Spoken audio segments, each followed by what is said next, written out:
What's up, team? Hopefully Hello, you guys everyone. are feeling good. Hopefully you guys slept well last night. Ah, You got your content. morning sun, maybe. Yeah, You got your Live Good coffee in. yeah, Yeah. Got your aminos in. let's get it. Did you have to For a wake up? workout. Did you have to wake up a 10-year-old this morning? Have you ever seen, like they say, like how a baby sleeps? Yeah. Waking up our 10-year-old is really tough because I hate disturbing that high quality sleep that kid's Yeah, in. they're out cold. Like for getting them ready for fifth grade, getting them out of bed in the morning. Yeah. Imagine if we could all sleep like that still, Oh my gosh. like we used to. Oh man. Especially on the weekend for volleyball, you're like 5:30, 6 a.m. Like Yes, you really so feel guilty bad. and bad. Like this. Sure. Are you sure we're doing the right thing here, mom and dad? Yeah. So today, guys, today's about sleep. Sleep. Yes. And so if you struggle with sleep, or if maybe you're one of those that just really doesn't prioritize sleep, like this is for you. But again, we all sleep. And We have to. rarely. Third of our lives, right? Is that about 8 hours a night? Is that what it is? Yeah, well, think about it. 8 out of 24 is the third. I figure, Right. geez, that's a lot of time. It's crazy. To not prioritize it, it's kind of crazy. Sure. But rarely do you hear someone say, like, at this age, I'm the best sleeper. I've got no issues. I'm And so if good at that it. is you, I'm crushing it. kudos. Like, I'm jealous. I'm very that's jealous awesome. because I'm one that has to work on my sleep. I have to work on shutting my brain off. I have to, everything that we're going to educate on, I have to do all of it and more. It's very, very important for me. But I mean, bottom line, if you're not sleeping, you're not healing. Like, period, done. Like, if you're not sleeping, you're not healing. And by sleeping, I don't mean like 4 hours a night. Like, I'm talking about that 7 to 9 hours of quality sleep. Which would mean about 2 hours of REM if you can monitor and track your sleep. Right. 2 hours of deep, and then the other 4 would be mixed between light and awake. Right. And there's so many sleep trackers out there on the market. Yeah. Of course, they're not all perfect. Not perfect. But it can help you understand you. So you're just using your one specific sleep, apparatus, whatever it is, device. Yeah. You can track how you are improving it. You don't need to compare them to others, right? So it's important to compare it to yourself. But I mean, think about it. Today's world is overstimulated. It's overworked. It's underrested. And it's not a good recipe. And we're disconnected, right? Yeah. We're disconnected from like natural rhythms. And it's a bummer. I mean, I really wish this wasn't true, but it is. Yeah. And we're living in it, and we're guilty of it all. So, I mean, true like prevention and healing requires coming back in touch with all of these health practices that can help us rest at night. So get away from the thought about like sleep is a luxury, because sleep is not a luxury. It's funny. When I was younger, I used to make those comments. I would, because I was go. And I still am, but I'm go until I know I need my 8 hours, at 7 to 8 hours at night. But I used to say, like, sleeping is for when you're dead. And I feel like that's very bad, because that's really not true. And it is not a luxury. And it's something that we all need to be doing and really putting our attention into. It's your body's tool for healing. It really, really is. So thank you guys for joining us. Yep. Excited to go into detail on all of this. If you're new, welcome. If you're repeat, welcome as well. Love having you guys all here to learn from us. Make sure you follow us, like, subscribe to the channels. That way you never miss an episode, but you can also rewatch anything. You can share. It's just good content that we try to bring to you, in a lighthearted way. So I'm going to read you the definition of insomnia, because I feel like some people think it's only just the inability to fall asleep. But insomnia is a sleep disorder characterized by difficulty falling asleep, staying asleep, or waking up too early. So this categorizes it all, and not being able to return to sleep, despite having the opportunity and the environment for adequate rest, leading to daytime impairments such as fatigue, poor concentration, mood disturbances, or decreased performance. And we all know what that feels like, and it's not a good feeling. So like a few things, like, these are kind of no-brainers, but like, why do so many people today suffer from insomnia? Our stress, right? We all know that. It's really something that has to be focused on. We can't just say, I need to stress less. Like, we actually have to put work into it. Like, it's actually one of the hardest things, in my opinion, to control, to regulate. Yeah, and the relationship between the stress and the sleep cycle is integral. 100%. Yeah, so, and which it sucks, because it can become a really nasty cycle that you can get stuck in and trapped. Yeah. Trap. Excessive screen time. This is hard. This is hard for everybody, but this is the screen time. This is the blue light exposure. Even if, so sometimes, I wear my red light glasses, right? And I think, oh, it's okay. I'm wearing my red light glasses. But when you are introducing something new to the brain at a time like that, it really is not setting yourself up for sleep.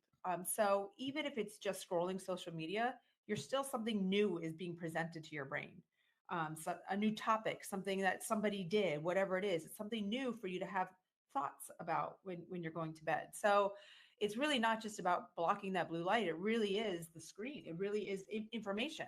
I was listening to a podcast by someone who was even talking about like he won't even read at night because, and I get that too, because I love books. Like I love to hold a book. So I read my book at night, but some of them are intense, they're historical fiction.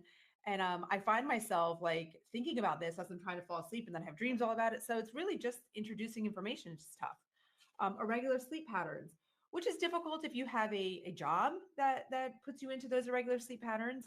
You're just going to have to do the best you can. But for most of us that don't have those irregularities in our work shifts, you should be going to sleep and waking up about the same time every day. Very little variation. So even if it's a Saturday or Sunday, don't like stay up too late and then sleep in an extra 4 hours. That's still going to throw your body off. So try to keep it as close as you can. I know it's more difficult on weekends for sure. In general, poor sleep hygiene. We know like eating heavy meals late, right? Consuming caffeine, even though you have those people, and I'm sure I'm talking to one of you, that says, I can drink caffeine right before bed and fall asleep. I have so many people that say it. My mother says it. It drives me bananas because even though you can fall asleep, maybe your sleep is broken up. Maybe you're not sleeping as long as you really should be for your body. Or your REM's destroyed. Or maybe your sleep cycles are not as high quality as what it would be without the caffeine. So it is disruptive regardless of if you can fall asleep after drinking it. Same thing, alcohol close to bedtime. Okay.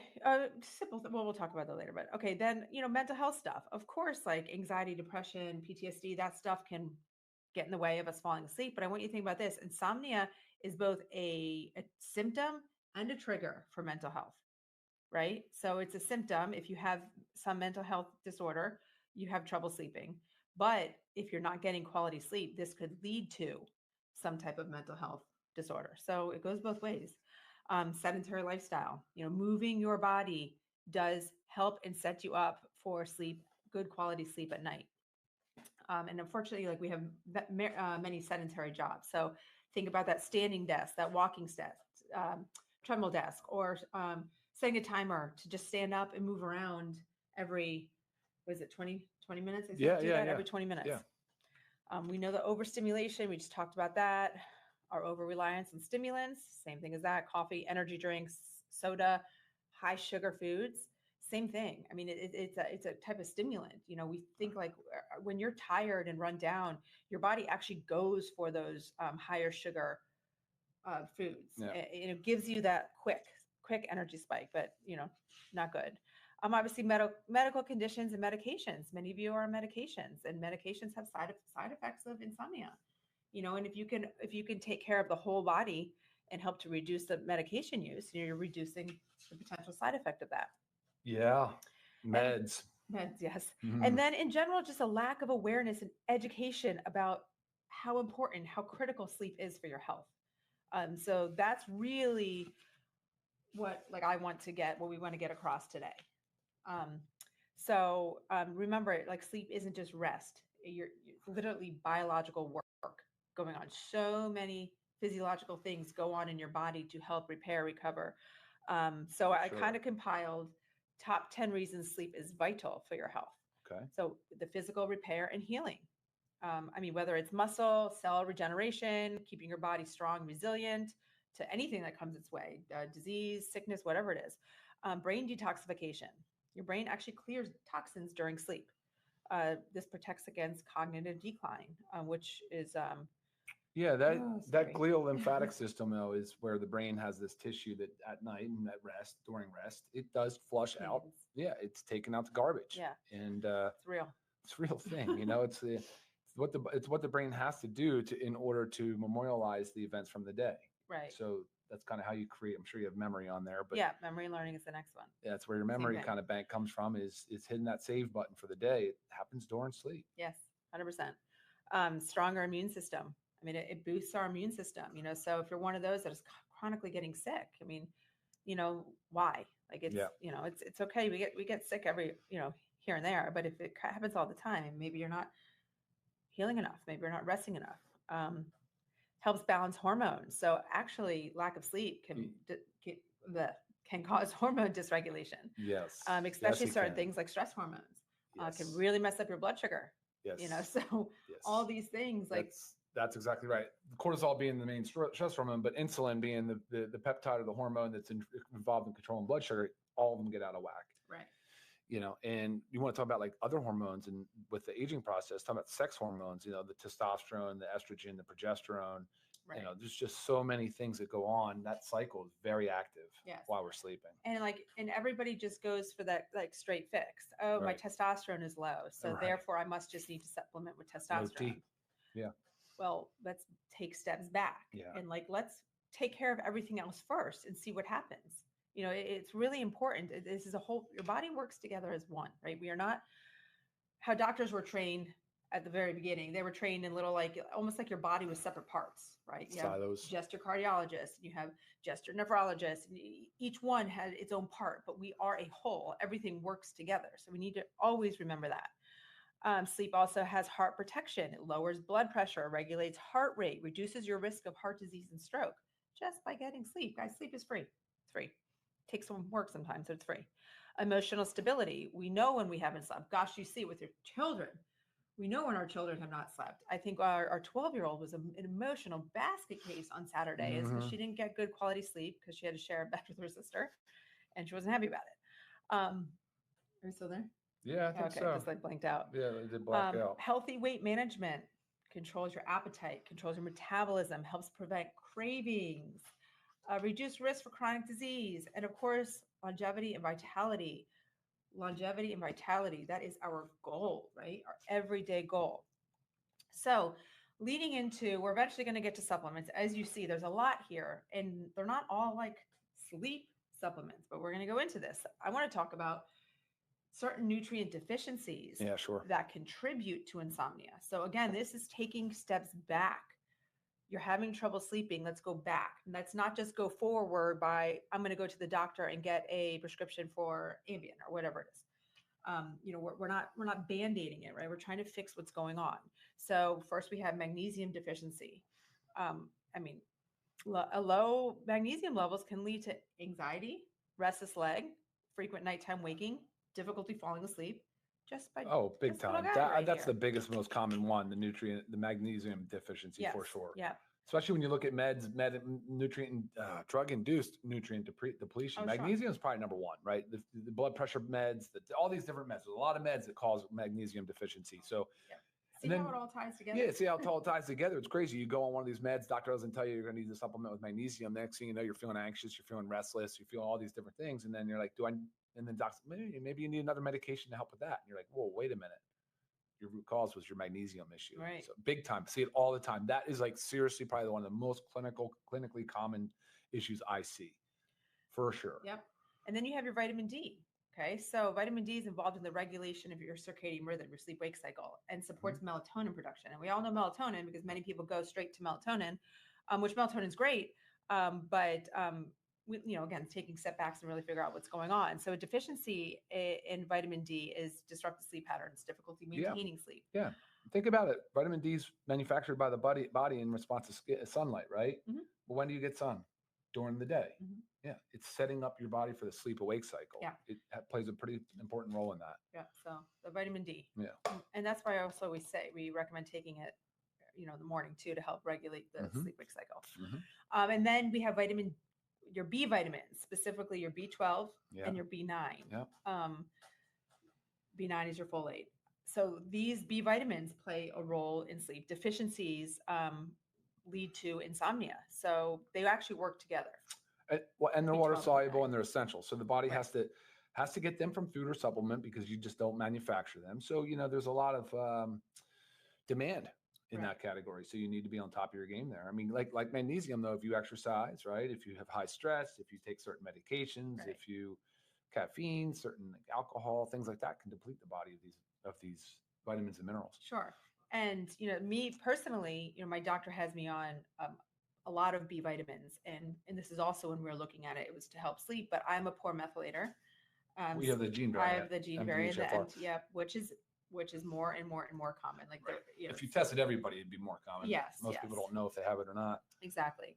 It just means you can't methylate, so you want the B vitamins in methylated form, right. which we do. And you typically, and sometimes you need to take them in higher doses. That we have the B vitamins, the full B vitamin complex, and our multivitamins. So make sure you are taking that on a regular basis, right? The regular basis, consistent daily, is to maintain your levels, not to just take once a week. It's not going to do anything. Iron deficiency is very common for synthesis of dopamine. And many people, and I get this often, that, a lot of women don't feel like they need the iron because they're maybe postmenopausal, but that's not necessarily the case. Iron deficiency is more and more prevalent. So make sure you just know your numbers. Here's what I say it all the time. Like, and this is a very simple blood test with your doctor. So just get it tested, see where you are. If you're on that low end, guys, that's low to deficient. Like, we don't want to be on the low end. We want to be on the high end. Yeah. And don't forget, you said it's a precursor more for what now? You said it was required for the dopamine. Synthesis. Yeah. I think about it as heme too, right? So the oxygen carrying capacity of the blood, the red blood cell. Iron is needed for that. So often you'll feel like, you're just not getting proper adequate amount of, say, like nutrients and oxygen delivered to your tissues. Right. See that in iron deficiency a lot. Sure.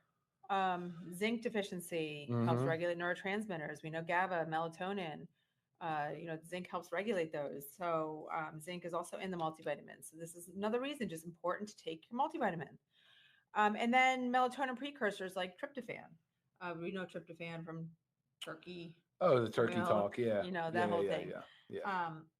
Which there is also tryptophan and melatonin in the sleep patches, but we'll go into those right now. So those are all just nutrient deficiencies. So on top of everything else that we have going on with our stress and our lives and our world, then we have these nutrient deficiencies, which we want to educate you on because they're easy fixes. They're easy fixes by taking supplements, and just increasing it through your food as well.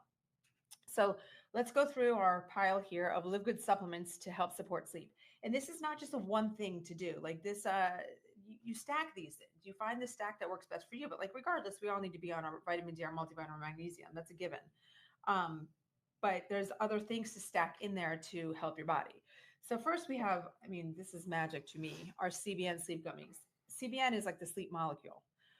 It is such an amazing cannabinoid to help yourself fall asleep, stay asleep, and and get the decent sleep cycles. Like, it doesn't affect your sleep stages. It doesn't affect what's going on with your REM, your deep. Really, really good. I love mine. I'm so happy we brought this product out here. And of course, I stack with, most of all this. And this is not like just taking it at night to help us sleep, right? You take it all day. Again, this is to eliminate nutrient deficiencies or prevent them. We do have our sleep patches. These sleep patches are wonderful. They are not designed to be used every day because of the melatonin in it, but it's a great thing to help get yourself back on track. Or if you had like a really hectic, maybe very stressful day, like I'm just going to struggle tonight, use it. Maybe you've been traveling for a little bit, like reset for a week, get it on, get yourself reset. They really do work a great job. Put it on 8 hours. It's made to last 8 hours. So make sure, again, you should be getting 7 to 9 hours of sleep. So remember that part. We talked about the magnesium, extremely important. You can take it right before bed, or I know Dr. Ryan likes to take one. What do you take? Yeah, I split one at lunch, one at bedtime. But actually, I've been changing it to 2 at bed, just messing around. And I take 3 at bed. Yeah, you can do 3. So you can do 3. And then we have our CBD oil. Did I have it on? That's right there. Oh, we got it. Okay, our organic CBD oil, not to mention. Yeah, 100%. CBD oil is great to be used any time of day, but again, this is not like a Band-Aid, right? Cannabinoids, CBD, CBN, they're not Band-Aids. We have an endocannabinoid system, so like it goes out of whack as well. So we need to make sure we're using it. So they can be combined together, these two. I take my CBD oil shortly after dinner, and then I take my sleep gummies an hour before bed, or like 30-ish minutes. Okay, super greens, which maybe we don't necessarily think of that because there's so many things in here that benefit you. Also for energy production throughout the day, but the adaptogens and the antioxidants help to balance the stress hormones, right? Stress is something that prevents us from sleeping. So if we're doing things to help us not be so stressed during the day, it's going to help us at night, which is very important. Our factor 4, inflammation. Okay. Inflammation. This is our potent anti-inflammatory, helps to eliminate systemic inflammation. So maybe it's easing discomfort that is preventing us from sleep. Like you lay down on my shoulder, on my back, they've got lots of inflammation going on, and just it helps support your overall nighttime recovery. So must have. We talked about the multivitamins, our essential nutrients, your B, your magnesium, your zinc. And then coffee's thrown in there. So coffee, yes, I did talk about the caffeine. Well, I'm talking about coffee before noon. So it does help with your morning cortisol awakening response. The caffeine, it does. It's a great thing for you. So make sure you're having your coffee in the morning. I do. If you are a coffee drinker, but just make sure you stop at noon. And if you're thinking like, oh, I stop at 2, I should be okay, try stopping at noon. Just try to move it. See what happens, and track your sleep. So without enough of these nutrients, your body struggles to relax. Yeah, it does. Reset, and release the natural hormones for the deep and restorative sleep. Mm-hmm. Right. And then, of course, there's just random little lifestyle things that are tips, tricks, hacks, however you want to think about them. And I pretty much feel like I do lots of them. But we talked about a consistent sleep schedule. Yeah, that is a given. And again, I know it's hard. I mean, ours is probably off by an hour on weekends, right? So like if lights are out around like 9-ish on weekdays, it's closer to 10-ish on the weekends, but it's not that you try to minimize that variance the best you can. Create a relaxing bedtime routine. Don't just like, okay, all of a sudden, boom, go pop in bed and expect that you're going to fall asleep. Lavender. Oh, I didn't have our essential oils out. Lavender essential oil. Yeah, I love the lavender oil. Essential oils. Absolutely. Yes. Lavender is so wonderful. And so I always put it on my wrist, put it at the base of my neck, around my navel, put it on my pillows. One of our daughters, puts it in a spray bottle with water. She sprays all over her bed at night. Talk about she's got a sleep routine. It's hysterical. But it's important. You really have to create the environment. There's light bulbs that they have now that are just like the lower lights, which we have in all of the bedrooms, because when it's nighttime, that's what you want. And if it's daytime, we have the blinds open, right? So you really want to, again, set up that environment, cool, make sure your air is on cold enough, quiet, blackout curtains, eye mask, earplugs. Trust me, I do it all. We talked about limiting screen exposure. Try to do it 1 to 2 hours before sleep. I know it's hard. Along with food? Oh, food. Yeah. I mean, try to do food. Really try to do it 2 to 3 hours if you can. It was we had to do a significant shift on that because, going to bed at 9, we try to be done with food at 6. And it's hard because schedules are tough. It's hard with the children and their sports schedules, but just figure out a program that works for you. Manage your stress and anxiety. Think about breathing techniques. There's all kinds of breathing techniques on YouTube. So journal. Or if you're like, I don't want to journal, it's not my style, just pad of paper. Just scribble some things out. There are so many times where I have this thought in my head. And it was funny. I had it last night. I had to write my daughter a note this morning. I forgot. And I was like, oh, shoot, I forgot to write her a note that I'm picking her up early for a doctor appointment. So I yelled out to her because I was actually in bed already. I said, can you just write me a note on the counter that says, write me a note? And that was enough for me to not think about it, because I guarantee you, if I got up in the middle of the night to go to the bathroom, which I always do once, I probably would have thought, oh man, I have to write my daughter a note. And you don't want to think about this stuff. So just get it on paper. Simple. We talked about the physical activity, and your napping. Napping is great. Siestas are great, but cap it 20 to 30 minutes. That's really important. And don't do it like too close to sleep. Yep. Because then it's just going to struggle you. You are going to struggle. Expose yourself to natural light during the day. You did say that too, with like the eyes. You want to get that natural light in your eyes. And avoid clock watching. So I don't know about you, but say you're having trouble falling asleep and you just keep looking at the clock. I have my clock all the way off on the dimmer when I go to bed, so I can't even see it. I don't even want, as much as I want to know what time it is when I get up to go to the bathroom, it'll mess with your head, because then you're counting how many more hours you have left to sleep. And trust me, just do it. Just do it. So, I mean, but you're right. Setting those positive intentions before sleep, like journaling, but like prayer, power of prayer. So night before, and then when you wake up, you can kind of pick up, resume that thought process where you were. I mean, it's absolutely powerful stuff.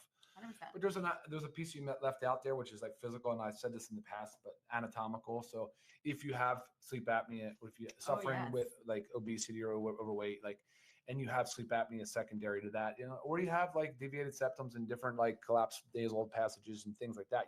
There's some things you can do, and for sure 100% need to see let's get a sleep study done and analyze that. Right. And they do the sleep studies at home now. Yeah. Right. It's not as intrusive as they used to be. Right. And even if the CPAP's not a thing for you, like that machine for breathing, but you can find other ways to improve the quality of your sleep, because there may be some anatomical or physical. What do you use? Right. So I'm using the Breathe Right strips that open up your nasal passages, or some of the magnetic ones that pop you, like, kind of open. And essential oils, very, very, very big fan of those, especially to help at night to open up the passages. There's nose vents, and then you have nose vents you can use, or like silicone nose vents that you can get on Amazon. And that's kind of it. I think but just good sleep hygiene.